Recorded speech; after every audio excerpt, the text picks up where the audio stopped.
एक कौम जो जुल्म के पहाड़ तले कुचली जा रही थी।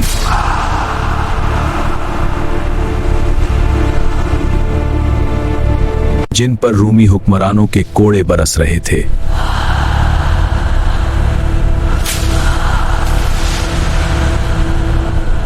तब वो बनी इस्राएल चीख उठे,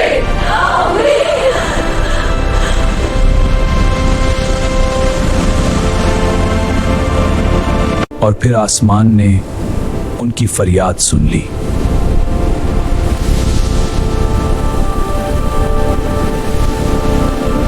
अल्लाह ने भेजा एक नबी, ईसा इब्ने मरयम।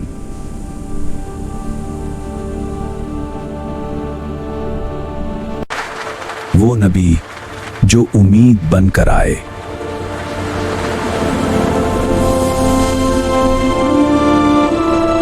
लेकिन तारीख का सबसे बड़ा धोखा शुरू हो चुका था। हाँ, हम सब मुत्तफिक हैं, हमारा मंसूबा नाकाबिले तस्खीर है, कोई हमारा मुकाबला नहीं कर सकता। तो फिर आगे बढ़े।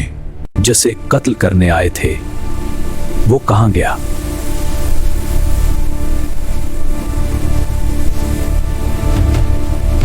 ये बैतुल मुक़द्दस था जहां अब रूमी हुकूमत थी।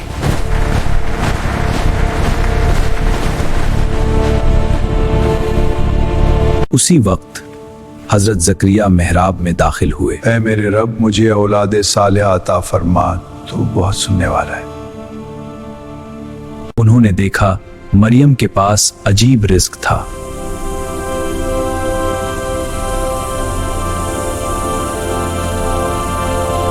ये अल्लाह की तरफ से है। तब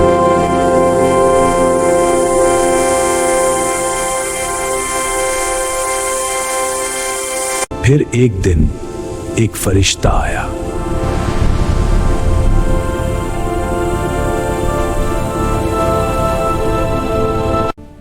मैं तो तुझे एक पाक बेटे की खुशखबरी देता हूं। ऐ मेरे रब, ये कैसे मुमकिन है? मैं तेरी फरमान मान। और फिर ईसा पैदा हुए।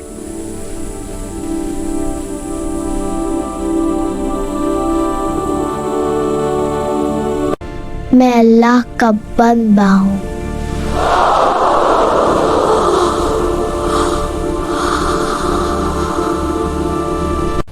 उन्होंने लोगों को हक की तरफ बुलाया। हम सबको चाहिए कि सच्चाई का साथ दें और गुमराही से बचें। अगर हम उसके अहकाम पर अमल करें, आइए मिलकर इस राह पर चलें। अंधे देखने लगे, मुर्दे जिंदा हो गए।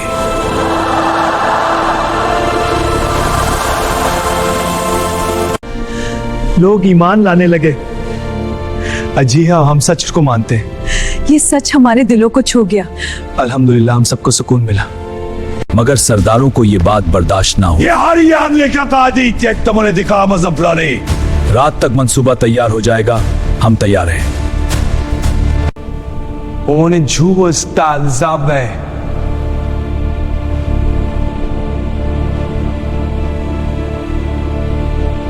हजरत याहिया को शहीद कर दिया गया।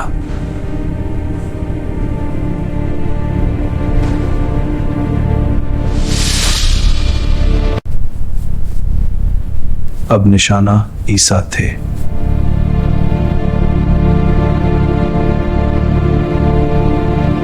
फैसला हो चुका था।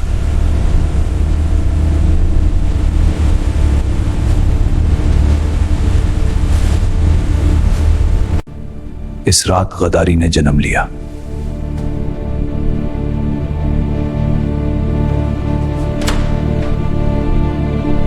और दुश्मन दरवाजा तोड़ने पहुंच गए।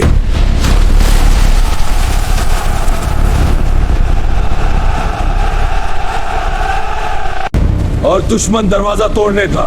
शकीदो!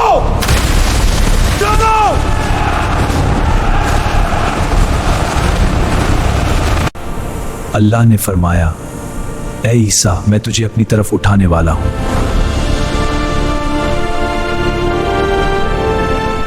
और वो उन्हें धोखा दे गए।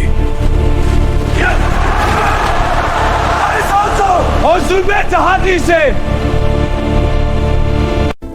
ना उन्होंने कत्ल किया, ना सोली दी।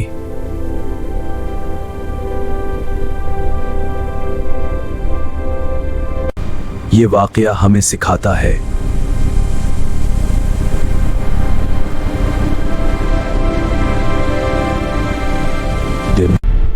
ईसा वापस आएंगे और हक गालिब होगा।